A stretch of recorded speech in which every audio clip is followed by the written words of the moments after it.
ஏசாயா தீர்க்கதரிசன புஸ்தகம் 41ஆம் அதிகாரம் 10ஆம் வசனம். பயப்படாதே, நான் உடன் இருக்கிறேன். மனுஷனா பிறந்த ஒவ்வொருவருக்குமே வாழ்க்கையில் ஏதோ ஒரு பிரச்சனை வந்தவுடன் பயம் வந்து விடுகிறது. இது நிமித்தம் அடுத்த என்னாகுமோ ஏதாகுமோ என்கிற பயம் சூழ்ந்து கொள்கிறது. வேதத்தில் பரிசுத்தவர்கள் அத்தனை பேருக்குமே ஏதோ ஒரு சூழல் நிமித்தம் பயம் வந்ததினால்தான் 272 தடவை வேதத்தில் எழுதப்பட்டிருக்கிறது பயப்படாதீர்கள் என்று.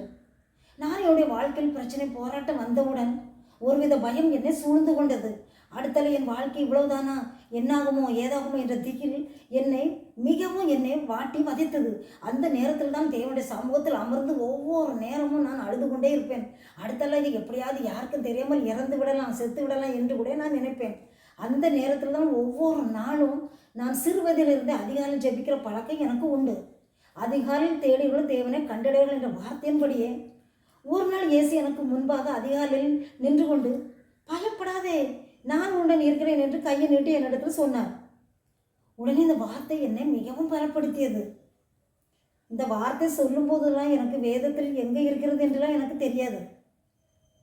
அப்படி ஒன்றுமறியாத தெரியாத என்னதான் சூழ்நிலைகள்லாம் மாற்றி போட்டு நான் இப்போது பயப்படாமல் ஸ்திரப்படும்படியாக அதிசயமாய் ஆச்சரியமாய் என்னை நடத்தி கொண்டு வருகிறார். பிரியமானவர்களே, பயப்படாதே பயப்படாதே என்று சொல்லி ஆற்றி தேற்றி என்னை நடத்தினது போல உங்களையும் ஆற்றி தேற்றி நடத்துவார். பயப்படாதிருங்கள்.